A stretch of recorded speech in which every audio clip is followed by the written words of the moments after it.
Tagore school बावड़ी की online class में आप सभी का एक बार फिर से हार्दिक स्वागत है। सभी स्टूडेंट को गुड मॉर्निंग। आज हमारा नेक्स्ट डे हो गया है, तो आज हम अपनी जो परमेय है एकांतर वर्तखंड के कोण की ये परमेय करेंगे। तो बेटा ये जो परमेय है ये थोड़ी सी कठिन भी है, मतलब आपको समझना पड़ेगा, ठीक है। और इसकी एक विशेषता ये है कि ये अब की बार परीक्षा में आने के इसके चांस ज़्यादा है, मतलब लगभग 70% जो चांस है वो इसी परमेय के आने के हैं अब की बार आपके। तो पर्सन क्या कहता है, पर्सन कहता है सिद्ध कीजिए, लिखा हुआ आएगा परमेय के आगे। कभी कभी पर्सन ऐसे भी आ जाता है कि कथन भी आपको लिखना पड़ता है, मतलब ये हिंदी वाला जो कथन है इसे भी आपको याद करना है परमेय के प्रश्नों में, चाहे कोई सी भी परमेय हो। ऐसी परमेय जिसका नाम अलग से हो, मतलब जैसे ये कौन सी परमेय है, एकांतर वर्तखंड की परमेय। आगे भी आएगी आपके जो 11वीं प्रश्नावली है, 12वीं प्रश्नावली है, उनमें भी ऐसे आएगी थेलस परमेय। तो इनके अपन को कथन भी याद रखने होते हैं। तो अपने पर्सन पे आते हैं। पर्सन क्या कहता है, यदि वर्त की स्पर्श रेखा, यदि वर्त की स्पर्श रेखा। तो हमने क्या किया, एक वर्त बनाया,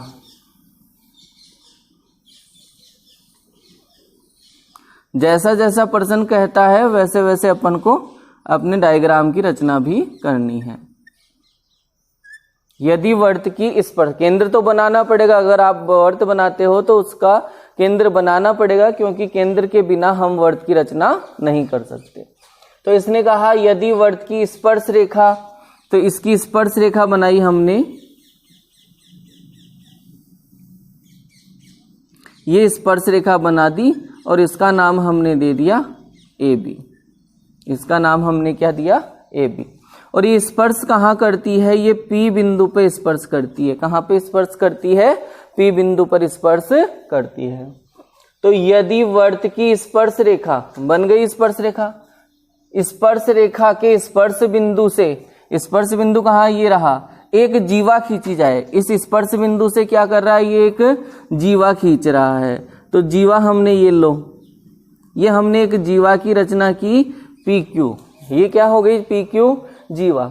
जीवा खींची जाए तो इस जीवा द्वारा दी गई स्पर्श रेखा से बनाए गए कोण, इस जीवा द्वारा स्पर्श रेखा से बनाए गए कोण। तो ये जो जीवा है वो स्पर्श रेखा के साथ में दो कोण बनाती है, एक तो ये वाला कोण बनाती है और दूसरा ये वाला कोण बनाती है। तो इस वाले कोण को तो नंबर दे दिया 1 और इस वाले को नंबर दे दिए 2, ठीक है। आगे आओ, बनाए गए कोण क्रमशः से उसी जीवा द्वारा एकांतर वर्तखंड के कोणों के बराबर होते हैं। अब आपको एकांतर वर्तखंड के कोण बनाने हैं, तो मैंने बताया था इस कोण का इधर बनेगा, तो यहां पे बना लो।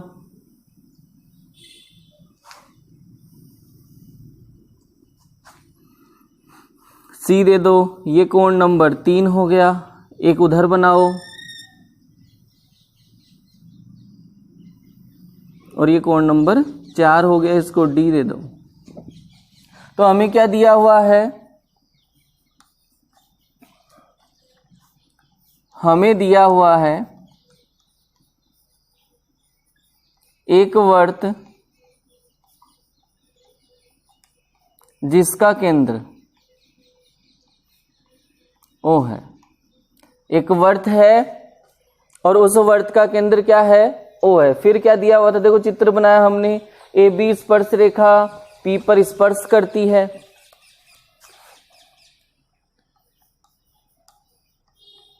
स्पर्श रेखा ए बी वर्त को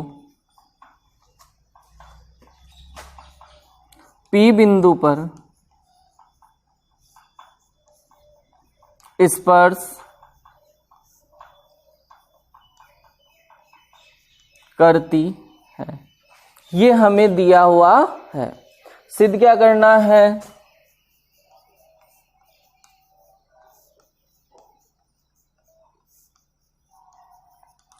सिद्ध करना है कि ये जो जीवा है, ये जीवा है, ये इस स्पर्श रेखा के साथ में जो कोण बना रही है वो कोण एकांतर वर्तखंड के कोण के बराबर होते हैं। ये देखो लिखा हुआ, एकांतर वर्तखंडों में बने कोणों के बराबर होते हैं। तो एक वाले कोण का एकांतर वर्तखंड का कोण कौन सा हुआ? कोण नंबर 3 वाला। तो हमें बराबर क्या करना है? एक तो कोण नंबर 1 को बराबर करना है कोण नंबर 3 के, और दूसरा हमें करना है कोण नंबर 2 है उसको बराबर करना है कोण नंबर 4 के। प्रश्न में जो रचना होगी ये आपको याद रखनी पड़ेगी। क्या रचना करनी है? तो रचना हम क्या करेंगे, एक व्यास बनाएंगे। कहां से जाएगा? P से जाएगा व्यास। इसको R दे दिया और R को किससे मिला दिया? Q से मिला दिया। तो क्या लिखेंगे? PR व्यास की रचना की तथा QR को मिलाया। करते हैं इसकी हल। ये थोड़ी हटके है पर में, तो इसको आराम से समझना है आपको। तो अब देखो क्या करना है। अब मैंने आपको बताया था ये व्यास की रचना की है, और व्यास की रचना की है तो ये व्यास क्या करता है, इस अर्धवर्त को इस वर्त को 2 बराबर भागों में विभाजित करता है। और 2 बराबर भागों में विभाजित करने का मतलब क्या हो गया कि क्या बन जाएगा? अर्धवर्त बन जाएगा। क्या बन जाएगा? अर्धवर्त बन जाएगा। और आपको पता है कि अर्धवर्त में बना कोण समकोण होता है। तो मैं इसका डायग्राम यहां बना के दिखाता हूं आपको। यह हमारा वर्त है, जो चाहिए वही बना के दिखा रहा हूं। यहाँ P लिखा हुआ है, यहाँ R लिखा हुआ और यहाँ Q। मैंने कुछ इस प्रकार से मिलाया हुआ, देख लो, इसी प्रकार से मिलाया हुआ है। केवल ये वाला ही बनाया है मैंने। अब देखो ये व्यास है, PR क्या है? व्यास है, ठीक है। तो व्यास के सिरों पर बना कोण, यहाँ अपन ऐसे कहते हैं अर्धवर्त में बना कोण समकोण होता है।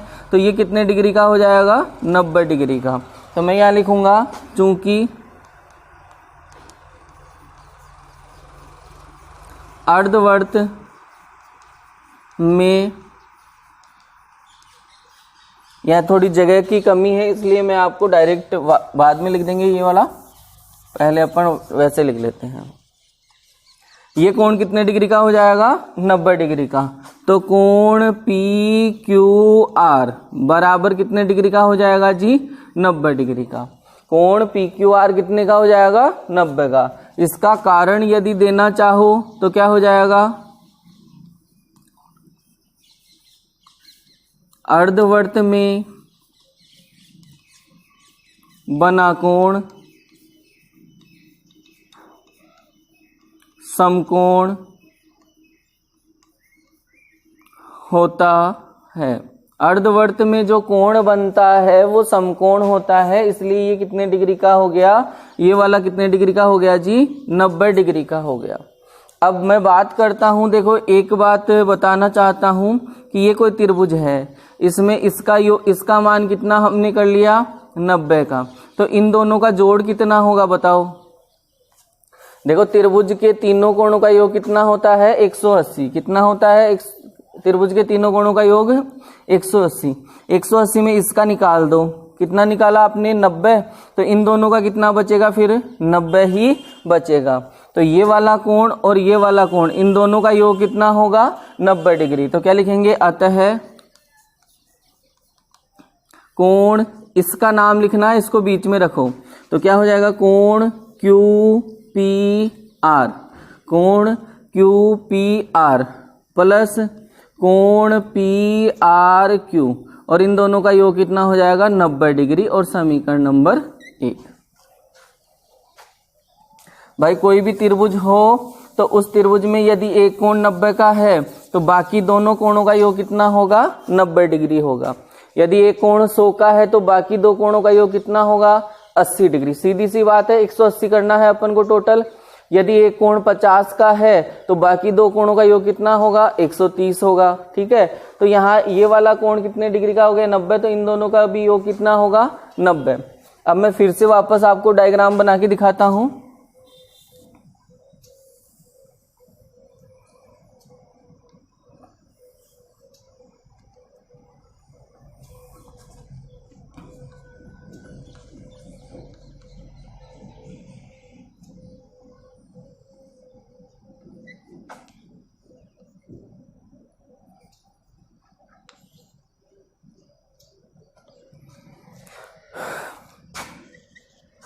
देखो OP क्या है, OP जो है वो इस वर्त की त्रिज्या है। OP क्या है जी, इस वर्त की त्रिज्या। और आप सभी को पता है कि त्रिज्या है वो स्पर्श रेखा पर लंब होती है, त्रिज्या है वो स्पर्श रेखा पर लंब होती है। तो ये इधर वाला जो ये कोण है ये कितने डिग्री का होगा, 90 का। इधर वाला भी 90 का, क्योंकि अपन ने प्रमेय पढ़ी है अपनी 13.1 है, वो क्या कहती है, त्रिज्या स्पर्श रेखा पर लंब होती है। तो OP क्या है जी, त्रिज्या। OP क्या है बेटा, त्रिज्या है। OP त्रिज्या है तो ये इस पे क्या होगी, लंब, यानी ये कितने डिग्री का कोण होगा, 90 डिग्री का। इस 90 डिग्री में देखो दो कोण आते हैं, एक तो ये 1 नंबर वाला, एक तो ये 1 नंबर वाला, और एक आता है ये वाला। दोनों मिलकर कितने डिग्री बनाते हैं, 90 डिग्री का कोण बनाते हैं। एक वापस से फिर से बता रहा हूं, त्रिज्या स्पर्श रेखा पर लंब होती है तो ये कोण और ये कोण, इन दोनों का योग कितना होगा, 90 डिग्री। देखो ये ऐसे है तो उधर जो भी कोण रहेंगे उनका 90 और इधर वाले कोण का मान भी 90, तो इन दोनों कोणों का योग कितना हो जाएगा, 90। तो लिखेंगे कोण नंबर 1 प्लस कोण नंबर 1 कौन सा हुआ, ये वाला, और इस कोण का नाम क्या लिखेंगे हम, QPR। इस कोण का नाम क्या है, कोण QPR। QPR ये देखो ऐसे ही तो बन रहा है, तो जहां बन रहा है उसको बीच में रखना, P को बीच में रखना, QPR। तो कोण QPR बराबर इन दोनों का योग कितना होगा, 90। कारण देना चाहो तो कारण हो जाएगा त्रिज्या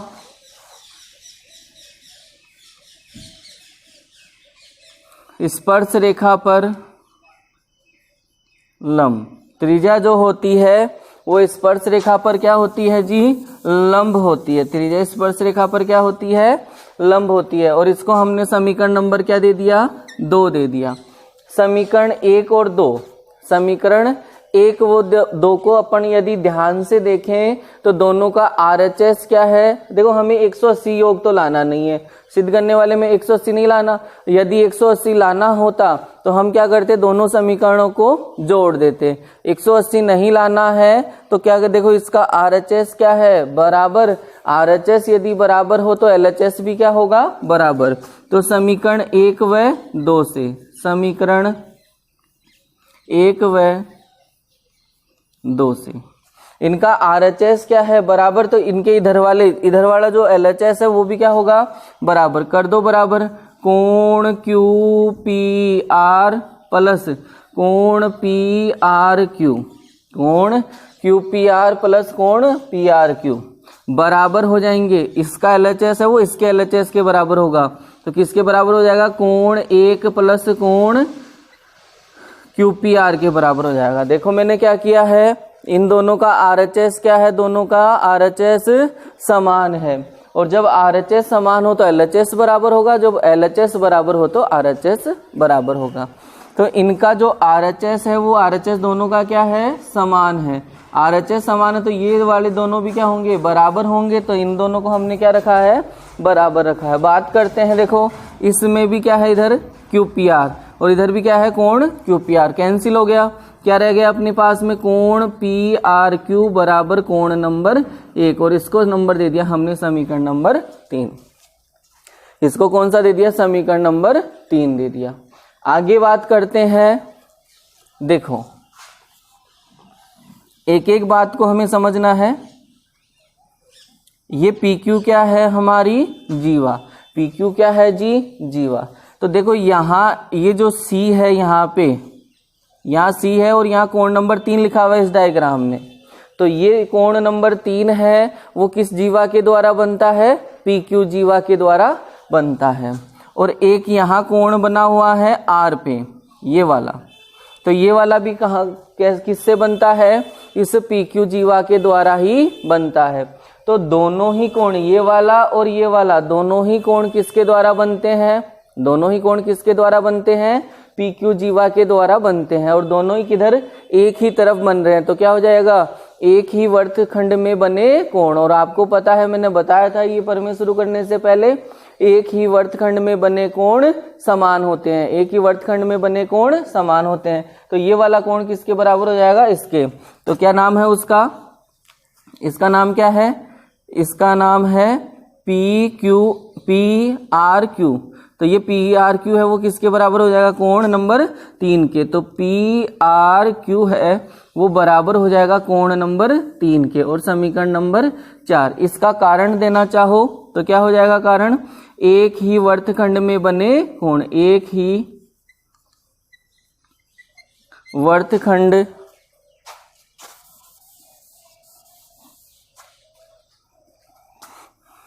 में बने कोण, एक ही वर्तखंड में बने कोण। अब समीकरण नंबर 3, समीकरण नंबर 3 और समीकरण नंबर 4। तो समीकरण नंबर 3 और समीकरण नंबर 4, इनको ध्यान से देखोगे तो इनका LHS क्या है जी, बराबर है। इनका LHS क्या है, बराबर है। तो जब LHS बराबर हो तो RHS भी क्या होगा, बराबर। तो लिखेंगे समीकरण 3 व 4 से, समीकरण 3 व 4 से, 3 व 4 से क्या हो जाएगा, कोण नंबर 1 है वो बराबर हो जाएगा कोण नंबर 3 के। और समीकरण नंबर 5 दे दिया इसको। तो हमें जो सिद्ध करना था उसमें ये वाली बात तो आ गई, हमें जो सिद्ध करना था उसमें ये वाली बात आ गई। अब आनी है ये वाली बात। तो समीकरण 3 और 4 से देखो इनका LHS क्या है, मैंने कहा RHS बराबर हो तो LHS को बराबर कर दो। यहाँ क्या बराबर है, LHS बराबर है। और LHS बराबर है तो इनका ये RHS भी बराबर होगा, यानी कोण नंबर 1 है वो कोण नंबर 3 के बराबर होगा। चक्रीय चतुर्भुज की बात करें अब, तो चक्रीय चतुर्भुज क्या होता है, ऐसा चतुर्भुज जिसमें समकोण कोण क्या होते हैं, समपूरक। लेकिन होता क्या है, तो चक्रीय चतुर्भुज जो होता है उसके चारों शीर्ष एक वर्त पर स्थित होते हैं, उसके चारों शीर्ष एक वर्त पर। जैसे ये वर्त हो गया हमारा और मैंने ये कोई चतुर्भुज बना दिया, ये मैंने क्या बना दिया, चतुर्भुज बना दिया। तो देखो इस चतुर्भुज के ये वाला शीर्ष कहाँ है, वर्त पर, ये वाला भी कहाँ है, वर्त पर, और ये वाला भी कहाँ है, वर्त पर, और ये वाला भी वर्त पर। तो ऐसा चतुर्भुज जिसके चारों शीर्ष हो वो वर्त पर स्थित होते हैं, तो वो क्या कहलाता है, चक्रीय चतुर्भुज कहलाता है। क्या कहलाता है जी, चक्रीय चतुर्भुज कहलाता है। आते हैं, बात करते हैं आगे की। देखो चतुर्भुज PDQC एक चक्रीय चतुर्भुज है।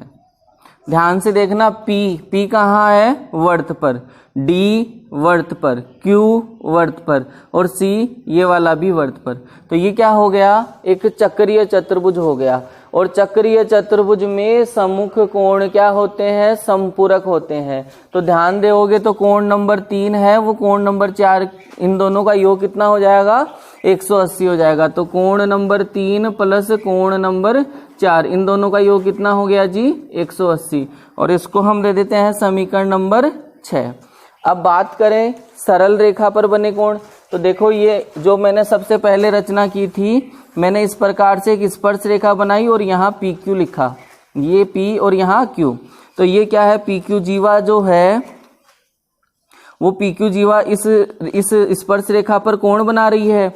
कौन कौन से कोण बना रही है, कोण नंबर 1 और कोण नंबर 2। तो ये दोनों किस पे बन रहे हैं, एक सीधी रेखा पर।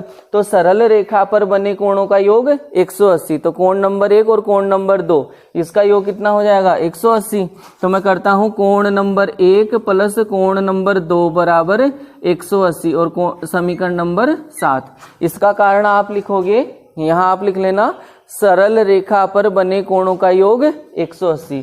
फिर आपको क्या लिखना है, समीकरण 6 व 7 से, समीकरण 6 व 7 से, समीकरण 6 और 7 से क्या हो जाएगा, वही बात, इनका RHS क्या है, समान है। इनका RHS समान है तो इनका LHS भी क्या होगा, समान। तो कोण नंबर 1 प्लस कोण नंबर कोण नंबर 3 प्लस कोण नंबर 4 है, वो बराबर हो जाएगा किसके, कोण नंबर 1 प्लस कोण नंबर 2 के। कोण नंबर 1 प्लस कोण नंबर 2 के।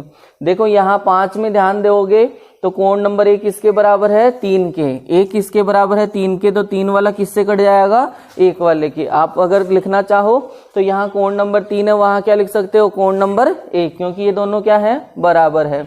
या आप यहाँ काटो तो काट भी सकते हो। तो हमारे पास में क्या आ जाएगा, कोण नंबर 4 है वो किसके बराबर आ जाएगा, कोण नंबर 2 के बराबर आ जाएगा। तो यहाँ आपने क्या सिद्ध किया, कोण नंबर 1 है वो किसके बराबर है, 3 के, तो ये वाला सिद्ध हो गया। और यहाँ क्या किया, 4 वाला किसके बराबर है, 2 के। तो यही हमें सिद्ध करना था। तो ये प्रश्न आपके इम्पोर्टेंट भी है और थोड़ा कठिन भी है, तो इसको आप 2 बार देखेंगे और फिर अपनी मर्जी से अपनी रफ कॉपी में करने के बाद में फेयर कॉपी में करेंगे। कल अपन देखेंगे अपना नेक्स्ट क्वेश्चन।